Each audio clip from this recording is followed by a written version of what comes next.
What's up YouTube, Dale here from Zephyr, and today I am bringing you a very spicy concoction. Today is the turn of Blue Eyes Ryuji. So the Ryu-Ge are like a really kind of fun art type that I like to play around with in some different decks because it provides you with an Omni Negate, but it also provides you with the ability to kind of drag out loads of different hand traps from your opponent.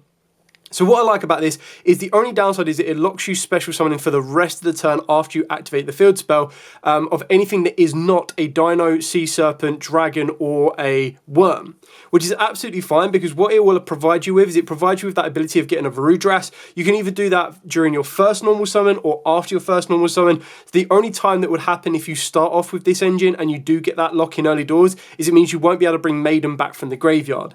That's not the end of the world because you still have your additional normal summon, and the idea is you want to be getting access to a Varudras to give you that protection from the Biru and then any other type of activated effect that your opponent might try to use during your opponent's turn. And then on top of that as well, you can still add a Spirit Dragon which can lead you into loads of different options depending on the route of play that you want to take the deck. It is just a fun variant that I like to play around with because unfortunately the Ryu-Ges do take up quite a chunk, so you have had to sacrifice a couple of hand traps, you might have to sacrifice Crossout Designator, and then what you're really doing is you're adding an aggressive edge to it because if you choose not to go down the Varudras version, you're still going to be able to flood the board with level 10 strong monsters that can then set you up with what could technically be considered as a floodgate in the form of a Macro Cosmo during your opponent's turn as well. That being said as well, the lock is only during your turn that you activate the field spell, so you can still bring back the Maiden during your opponent's turn, which can be quite helpful to set you up with a nice little bit of an attack lock as well. So with all of that out of the way, please smash that like button, hit that notification bell, and subscribe so you don't miss out on any more upcoming content. So the Blue Eyes lineup is pretty much the same, so I'm not going to spend forever on it, but you do play 2 Blue Eyes White Dragon and 1 Jet Dragon. It's currently a 41 card main deck, so if you really wanted to, you could cut out the Jet Dragon and that puts you straight back down to 40, but there is another card that you could cut out or side it out, and that would then allow you to go straight back down to a 40 card list as well, and I'll show you that when we get to it.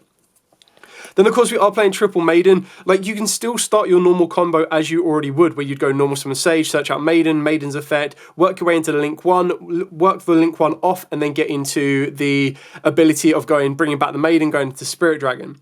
If you do it that way, you're absolutely fine. You don't care about the lock. And then what you kind of work with is you go into Ancient Fairy Dragon. Ancient Fairy Dragon can then spin you to the field spell.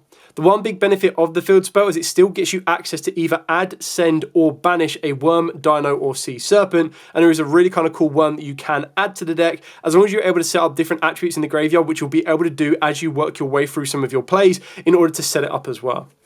Then of course you do play triple Sage with Eyes of Blue. We have cut Master out of this particular version because you want to be making sure that your 2 normal summons of your deck when you make your plays will always be Sage. It does kind of like narrow you down to only be able to have access to the Sage, but Master was always good as an alternative option and as a bit more of a grind, but being able to get through Sage can work out really nicely for you.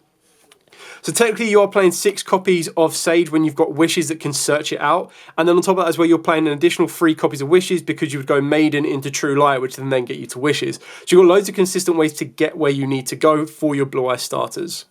Then of course standard, 1 Raw, Mausoleum, Majesty and True Light. For the hand traps, I've stuck with triple Ash Blossom, double Ghost Ogre, double Effect Veiler, and triple Imperm. Obviously, the sacrificial spaces were the Bestials and Drawn Lockbird from my previous update invoked version. And then, of course, it is Crossout Designator. Now, Crossout Designator would be something that would go into the side deck along stuff with your Drawn Lockbird, Solemn Strikes, and other cards like that. Because then when you want to cut down the Ryu-Ge engine, or if you decide to cut down the Ryu-Ge engine in general, that's when you can start opening up the door for additional options to add to your main deck. So for the Ryu-Ge main deck, we are going with triple Sosei Misfa. So obviously the idea is this is your best one. And the reason for that is you put it into the Pendulum Scale, you destroy it, you search out your Ryu-Ge field spell in the form of the War Zone, and then that's how you get your full combo going off of the back of your Misfa. In order to get to Misfa as consistent as possible, you do want to be playing 2 Ryu-Ge Rising. You can play this at 3 if you wanted to, but again, I felt that it might have been a little bit too much in one direction or the other. The biggest downside of the Ryu-Ge engine, which is why I'm saying this is not the most dominant version you can play, it's just a fun one that if you've got the Ryu-Ges lying around and you want to try something different, you can utilize them, is the fact of the matter is you have to play 1s to 2s of all of the other Ryu-Ges, being the 1 Kaiva, Emva, and I decided to go with the 1 Hackva. And the reason I decided to go with 1 Hackva rather than 2 is because the other worm target that I'm playing is the 1 Protoss. So, as this play would be made, whether you open up Misva or not. If you open up Misva, you're getting a Varudrash, you're protecting your plays.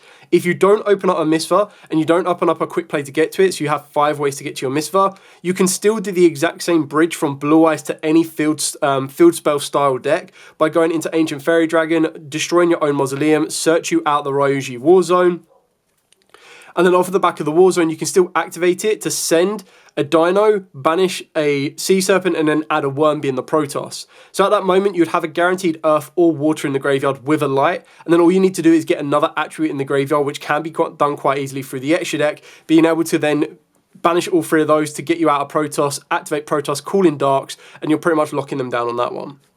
The last 2 cards that we are playing is the 1 Dino Domain and the 1 Worm Winds. Obviously, the Worm Winds is the Macrocosmo during your opponent's turn, and then the Dino Domains is your aggressor to increase your dinos, but it's also one of them ones where you get the ability to utilize the combo to get you into Varudrash just by going through 1 card, because it means you add the Kaiva, you can then put the Kaiva back into the deck to get your Dino Domains. Dino Domains can then destroy a card, and then that's how you can get the Misva out of the extra deck back to the board as well. So you do kind of get loads of different integral parts that kind of mesh well together, but it's just an option for you to try out. Like I said, and I'm going to be repeating this quite a few times so that no one goes, oh, this is like, I'm not presenting it as the best version of Blue Eyes at all. This is just a fun version. I like to play the Ryu-Ges. I thought the Ryu-Ges are a really kind of cool engine. It's something that I thought could be utilized in a Blue Eyes deck, which is why I'm showing you that option without breaking the bank, and if you want to play something a little bit different. Moving into the extra deck, the only cards that are affected by the preview is Varudrash. The only card that is affected by the Ryu-Ge's involvement in the deck is the fact you can play 2 Varudrash. You can also play the Link 3 that is and I'll try and see if I can find it right now. So there's a Link 3 that was used to play in the World Chalice deck, and it basically required, obviously you can use the Blackluster Soldier Link 3, because then you can make that with level 7 or higher monsters, which is something you're going to be doing very easily. But you can also play the World Gears of Demigurg, because this requires 3 level 5 or higher monsters. It can't be used as link material. This Link Summon card is unaffected by other monster effects. You can only use each of the following effects once per turn. During your main phase, if you control this card that was Link Summoned using 3 monsters from the that had different attributes and types, which you will do on the field, you can destroy all other cards on the field.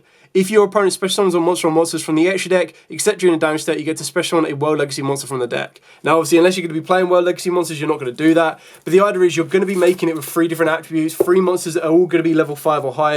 It's actually really easily made, and it basically just gives you a nice aggressive board wipe. But the chances are, if you're going second and you've already got those 3 different level monsters on the board, they're probably going to be aggressive enough to push you for the OTK. Moving on to the Synchros, pretty standard on this one. 2 Spirit Dragons, and then the Spirit Dragon targets being Moonlight, Lightstorm, Azure Eyes, Ultimate, and then of course your Ancient Fairy Dragon, which is your main bridge to get you from your Blue Eyes to the Ryu-Ges, and kind of go from there. And then of course you do have the 1 Crystal Wing, because of course it's a dragon, so you don't care about the lock you put yourself under, and then be able to go into the Crystal Wing can be very, very helpful. Then for the links, of course, you do have the 1 Spheres and 2 Spirits, and then for the fusions, 1 Neo and 1 Tyrant. So with Protoss, what you've got to be keeping in mind is that most of your extra deck is all going to be lights, apart from your Crystal Wing or a Varudrash. So there are times that when you need to get that final attribute into the graveyard, that's where the rest of your the Ryu-Ges are going to come into play. That's when you need to get Hackvar and everything else like that. And the chances are, if you're going to be going for Protoss, you're going to be going down the combo a different particular type of route, which means you'll already have your Crystal Wing on the board.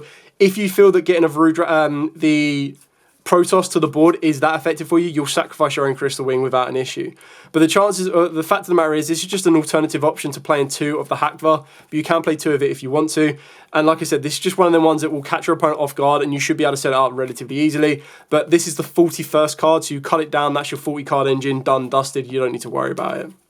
So that's pretty much it for the entire version of the deck. Like I said, it's just something a bit fun, something that I wanted to try out. I'm not saying it's the best version around, it's just one of them variants that a lot of people have been asking for to kind of see what other variants of Blue Eyes there are out there. And this was one of the ones that I've had a little bit of fun with. Like I said, it's not the most broken version, it's not the best version, it's just a fun version to shake it up a little bit, especially if you are a fan of the Ryu-Ges and you've just bought the Blue Eyes structure deck and you didn't even consider putting the 2 together. Well, now you have a bit of a baseline understanding of how you can put the 2 together and still get a very fun and aggressive outcome from the deck as well. Anyway, thank you so much for watching. Do it to like, comment, subscribe, share. Any questions at all, by all means, put them in the comments down below. I will be more than happy to answer them. For now, as absolutely always, stay safe And of course, happy dueling.